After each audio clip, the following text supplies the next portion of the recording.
मुंबई शहरात कोरोनाची तिसरी लाट आटोक्यात येत असल्याचं चित्र दिसतंय। कारण गेल्या काही दिवसांपासून जर आपण बघितलं, रुग्णसंख्येत आता घट होण्यास सुरुवात झाली आहे। शुक्रवारी मुंबईत 1312 नवीन कोरोना रुग्ण आढळले, तर दिवसभरात कोरोनामुळे 10 जणांचा मृत्यू झाला। दरम्यान 4990 रुग्णांनी कोरोनावर मात केली आहे। मुंबईत रुग्ण बरे होण्याचं प्रमाण 97% पोहोचलं आणि याशिवाय शहरातील रुग्ण दुपटीचं प्रमाण 259 दिवसांवरती पोहोचलं।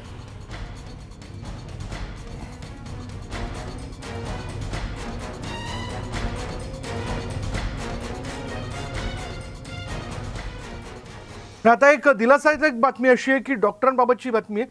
देशातील पहिले कॅशलेस गाव धसई आता वेगळ्याच कारणाने चर्चेत आलंय। इथे एका बोगस डॉक्टरने चुकीचे उपचार केल्यानं परिसरातील 5 जणांचा मृत्यू झाल्यानं मोठी खळबळ उडाली। धक्कादायक बाब म्हणजे हा बोगस डॉक्टर धसई प्राथमिक आरोग्य केंद्रात काही वर्षांपूर्वी शिपाई म्हणून काम करत होता आणि निवृत्त झाला होता आणि यानंतर कोणताही परवाना नसताना त्यानं घरात दवाखाना सुरू केला।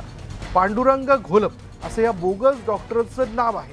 त्याला आता मुरबाड टोकावडे पोलिसांनी अटक केली आहे। मृत्यू झालेले 5ही जण आदिवासी असल्यानं अॅट्रॉसिटी कलमाअंतर्गत गुन्हा दाखल करण्याची मागणी जी आहे ती सामाजिक संघटनांनी केली आहे।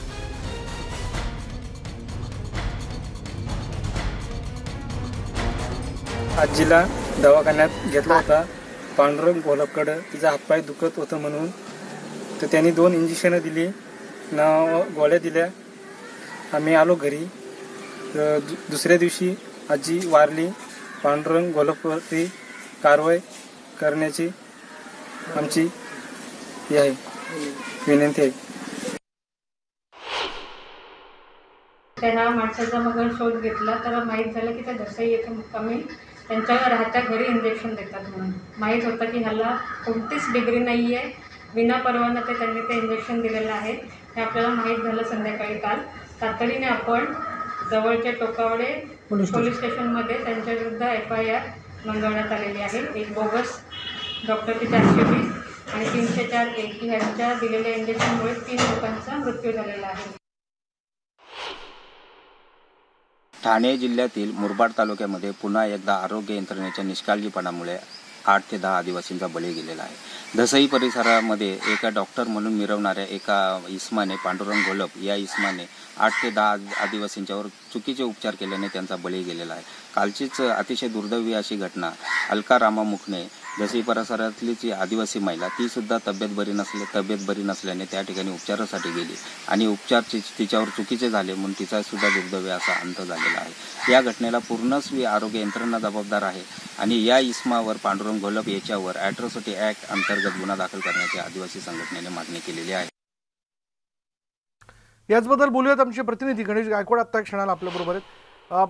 गणेश, एकतर तिथल्या आदिवासी स्थानिकांचा त्यांच्या अज्ञानाचा फायदा या ठिकाणी या डॉक्टरने घेतला, पण मूळ प्रश्न असा आहे की अशा प्रकारे परवाना नसताना एक हॉस्पिटलमधनं सेवानिवृत्त झालेला तिथला शिपाई डॉक्टर म्हणून वावरतो हे कधीच कोणाच्या लक्षात आलं नाही का? त्याबद्दल कोणी यापूर्वी तक्रार केली नाही का?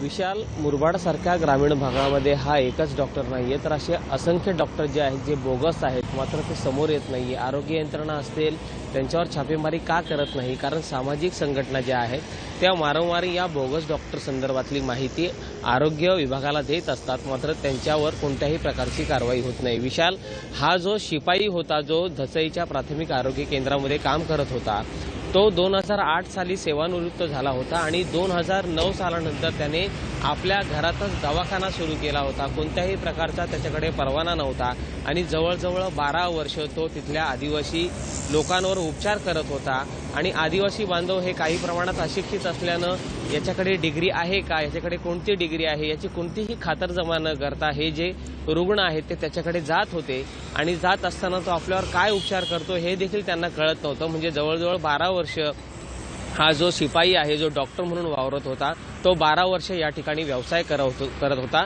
गेल्या 1 आठवड्यामध्ये जर पाहिलं तर धसईच्या ग्रामीण भागातील आदिवासी भागातील जे आदिवासी लोक होते त्याच्याकडे उपचारासाठी येत होते आणि त्यांनी जे उपचार केल्यानंतर त्यांच्यावर ही जी परिस्थिती ओढावलेली आहे त्याच्यामध्ये 5 आदिवासी रुग्णांचा मृत्यू झालेला आहे आणि त्याच्यानंतर आरोग्य व्यवस्था जी आहे ती खडबडून जागी झालेली आहे। मात्र तत्पूर्वी तिथली जी आदिवासी क्रांती सेना आहे त्यांनी या संदर्भात या बोगस डॉक्टरवर कारवाई करण्याची मागणी केली होती आणि जेव्हा 5 मृत्यू झाले आणि त्यानंतर ते कळालं की बाबा हे याच इस्मामुळे होत आहेत आणि त्यानंतर तिथल्या प्राथमिक आरोग्य केंद्रातील डॉक्टर उमेश तरडे यांनी या संदर्भात फिर्याद देऊन रीतसर गुन्हा दाखल केला आणि गुन्हा दाखल केल्यानंतर 2 दिवसानंतर या बोगस डॉक्टरला अटक झालेली आहे।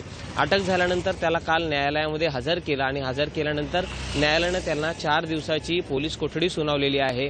यानंतर या डॉक्टरच्या घरी तिथील वैद्यकीय अधिकारी असतील किंवा अन्न औषध प्रशासन असेल यांनी धाडी टाकलेल्या आहेत आणि जे काही त्याचं साहित्य आहे जे संशयित आहे ते जप्त केलेलं आहे। आता पाहूयात की हे सगळे जे रुग्ण आहेत यांचा शवविच्छेदन अहवाल येण्याचं बाकी आहे आणि त्याच्यातून नक्की कळणार आहे की या सर्व रुग्णांचा मृत्यू का झालेला आहे। धक्कादायक बाब दुसरी अशी आहे विशाल की काही सामाजिक संघटना आपल्या संपर्कात आहेत। त्यांनी सांगितले की जसे जसे आम्ही आजूबाजूच्या आदिवासी पाड्यामध्ये भेटी देतोय तिथून आम्हाला माहिती मिळते की या डॉक्टरच्या चुकीमुळे अजून काही 10 ते 15 लोकांचा मृत्यू झाल्याची शक्यता त्यांनी वर्तवली आहे आणि हे जर खरं असेल तर खरंच हे धक्कादायक आणि खूप भयानक असेल विषय। धन्यवाद गणेश या सगळ्या माहितीबद्दल। तर अशा प्रकारे या भागामध्ये या बोगस डॉक्टरांचा सुळसुळाट असेल किंवा या एका डॉक्टरमुळे काही लोकांचा आणखीन काही लोकांचा मृत्यू झालेला असेल तर त्याचा तपास होणं फार गरजेचं आहे।